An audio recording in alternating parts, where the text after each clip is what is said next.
Yo, YouTube, what's up with your boy, Sports and Fitness Rants? I'm back, guys. Click that like button. Subscribe to my channel. What's up, y'all? Welcome back, guys. Welcome back.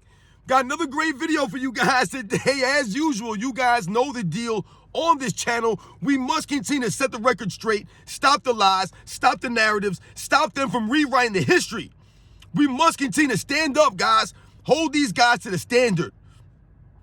And in this video, we're going to talk about LeBron James and the Lakers. Why would we not talk about LeBron James and the Lakers, guys? Because this is part of setting the record straight.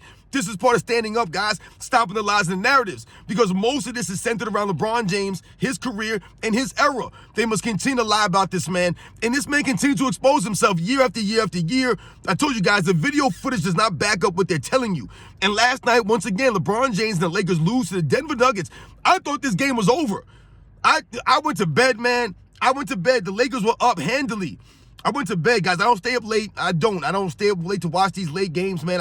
I watched the first, quarter and a half or whatever it was. You know what I'm saying? I was riding high after the Knicks win. But the Los Angeles Lakers, they blew it, man. And we're going to talk about LeBron James exposing himself as not being a closer once again in this video, guys. And I want to thank you guys, everyone across the world, everyone across the states, man. Much respect to all you guys out there. The true basketball fans have been supporting my channel. They've been standing up. I am truly humble, guys. Thank you. And you guys know what to do. Turn the volume all the way up. Hit that play button. Remember, these videos are for educational purposes. And let's roll. So, yes, guys, like I said, man, LeBron James and Los Angeles Lakers lost to the Denver Nuggets last night in Game 2 of the Western Conference first-round matchup. And like I said, man, I thought the game was over. The Lakers were up, I believe, 20 points in the third quarter. Like I said, I didn't see it past the first half. All I know is that last time I saw, the Lakers were up big, right? And they ended up losing and blowing a 20-point lead to the Denver Nuggets on a Jamal Murray shot. Shout out to Jamal Murray. Shout out to the Denver Nuggets, man. They deserve a lot of credit, like I said, for coming back, for never giving up, for showing the true heart, for showing the true grit of a true champion, man. So shout out to them. Like I said, shout out to Jamal Murray hitting that last-second shot to catapult the Denver Nuggets to that win. But the Los Angeles Lakers, once again, blowing this game. And I'm putting it all on LeBron James. It all goes on LeBron James because, once again, if LeBron James wants to make the most money, if he wants to ask for the most money, right? He always wants a max amount of money. If he wants to be seen as the leader of the team, right? He wants to be that guy. Then he has to take the responsibility. He has to take the ownership. He has to take most of the blame. And I'm putting it on LeBron James because, once again, this is where he exposed himself as not being a true closer, a consistent closer. This is what I've been talking about all year. The Los Angeles Lakers are not consistent, and they're not a great road team. They're not a quality road team. So they struggle on the road, and they've had the lead in both of these games. They had the lead in both of these games, and they looked like they could have won both of these games, but somehow, some way, they find themselves down 2-0. And partly, in large part, due to LeBron James. Think about the first game. 7 turnovers for LeBron James in the first game. Once again, scoring 2 points in the fourth quarter. In the fourth quarter, guys, or whatever, it's 4 points in the fourth quarter. Whatever he scored in the fourth quarter. Took 2 shots. Disappeared in the fourth quarter in game 1. And then he follows that up by allowing his team to collapse and blow a 20-point lead in the second half of this game. When you guys were playing good, everything was going good. Right? D'Angelo Russell showed up. Anthony Davis was there. Right? Guys helped out. But at the end of the game, when you needed it most, LeBron James and the Lakers just folded up, right? Because, see, this is the thing about LeBron James, guys, that I've been telling you guys on this channel that his fans never want to talk about and they don't want to admit. LeBron James is a front runner extraordinaire. So what does that mean? LeBron James looks a certain way when his team is up big, right, than he does when his team is losing big or losing. He's a completely different player. The body language of LeBron James is completely different. So what did you see last night?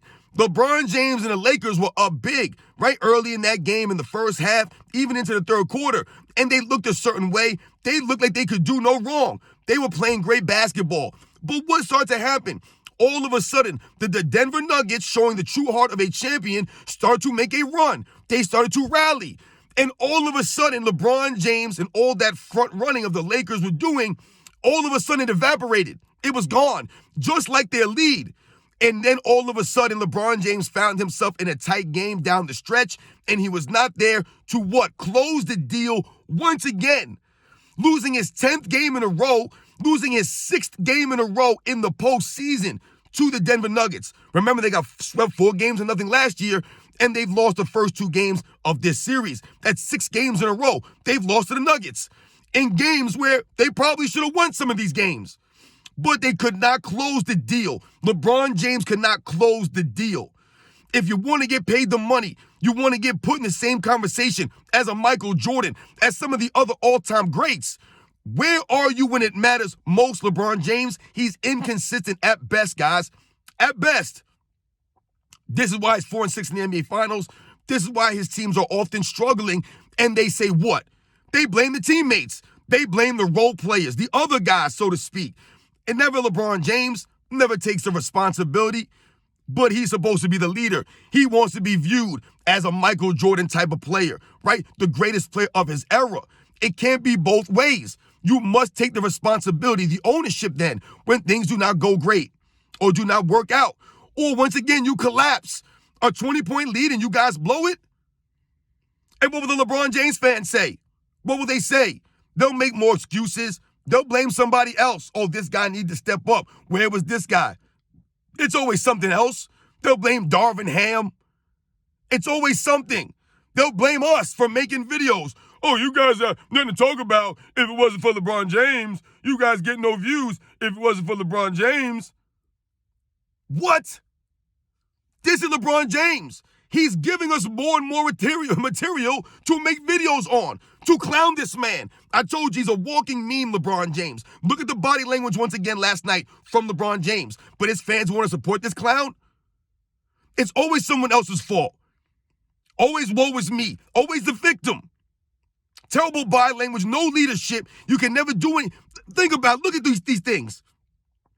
Like I said, when LeBron James' team is up, everything is good, right? Everything is right. But all of a sudden, when things start to get tight, the other team's making a run, where's LeBron James' leadership? It's not there. He's blaming guys. He's got the poor body language. He's soaking on the bench. He's not hustling on defense. Once again, LeBron James never hustling on the defensive end, not giving the max effort on the defensive end, being a liability on the defensive end, allowing teams like Denver to make runs, to come back. Where's the defensive stopping at from LeBron James? Where's the consistent effort on the defensive end from a LeBron James? Right? It's not there, guys. But they won't talk about that in the mainstream media. And then these guys have the nerve. They got the nerve, man, to complain about fouls in the post game. It's laughable, guys.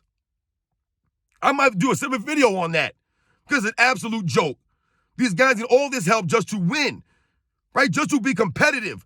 All the advantages. Like I said, guys, look at all the help they got during the regular season. Just to barely win 47, 48 games. They need all those free throws. Think about it, they were plus 500 and whatever it was.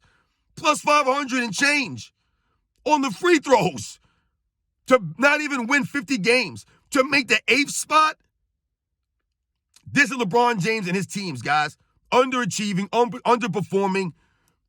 How about the in-season tournament? How's that in-season tournament looking right now? They look real stupid right now for celebrating that in-season tournament, don't they?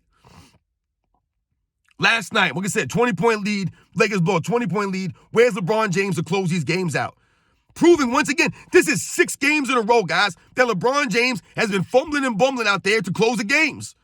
From last season's Western Conference Finals to this season's first round, the first 2 games, LeBron James at the end of these games is not there. And last night, where was he? He took a shot at the end of the game, and he bricked it up. He didn't make it. Right, there was what? 15 seconds left, 14 seconds left, whatever the hell the time was on the clock. And LeBron James took a shot, I believe, with the score tied. And he missed it. Right, he missed it, which allowed Jamal Murray to come down the other end and make the game-winning shot. Right? He made a play. So like I said, much respect to Jamal Murray, man. He comes through a lot of times, man. He has these big performances in the playoffs. I don't want to hear LeBron James' age as an excuse. You cannot use your age as an excuse when you're standing around on defense. You're literally standing around on defense. You're preserving yourself on defense for the offensive end. So where are you down the stretch offensively? This isn't LeBron James giving his max effort on both ends of the court all game long, and they want to use his age as an excuse. He's literally sacrificed defense for years to still be playing at this point. It can't be both ways, man. We can't just got past anymore the age. I'm not buying the age. It's not an excuse for this man to fold up at the end of these games. Once again, LeBron James in the first game was all world in the first quarter. Came out, scored 12 points in the first quarter. Hit like 5 of 5 shots in the first quarter. But then in the fourth quarter, you score 4 points, you take 2 shots.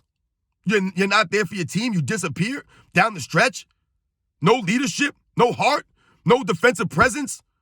And then in game 2, you allow your team to blow a 20-point lead in the second half when you guys have been balling out, front running all game. Soon as things start to get difficult, where are you at, LeBron James? Where is he? Where is he to make that shot at the end of the game? Right? See, this is the funny thing, guys. They talk about LeBron James' shooting, right?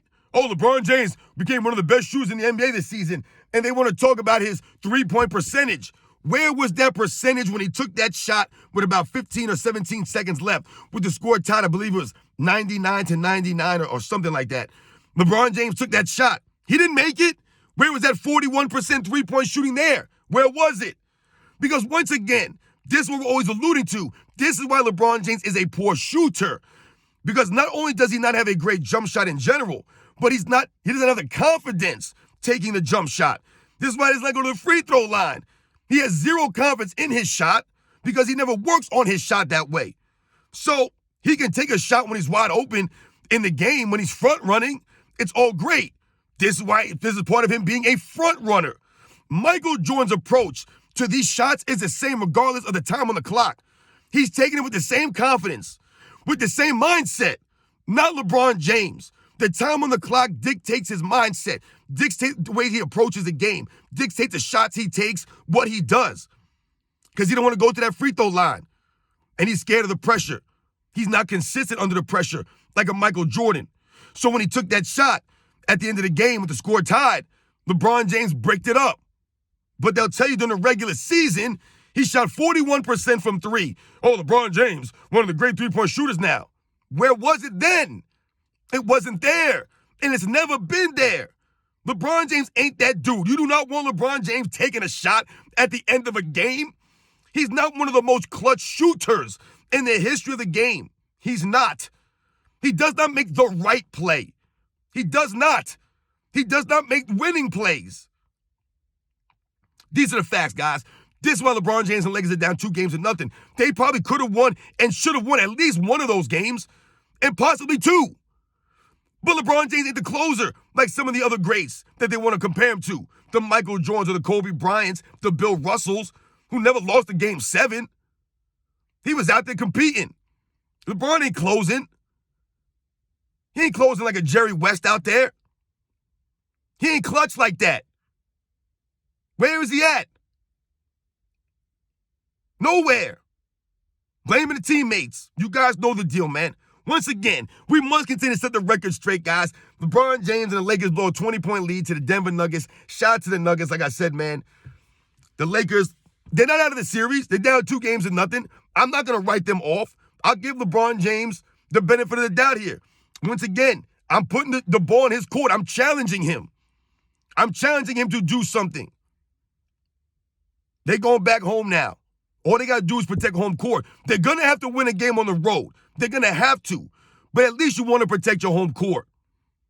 Right? But LeBron James is inconsistent. His teammates are inconsistent. His teams are inconsistent. His play at the end of the games is inconsistent. And once again, he proved us right. Prove us right again, guys. These are the facts. This has never been hate. Remember that. This has never been hate. These are the facts of LeBron James' career. These are the facts of last night. Those are the facts, guys. You know the deal, man. I'll catch you guys on the next one.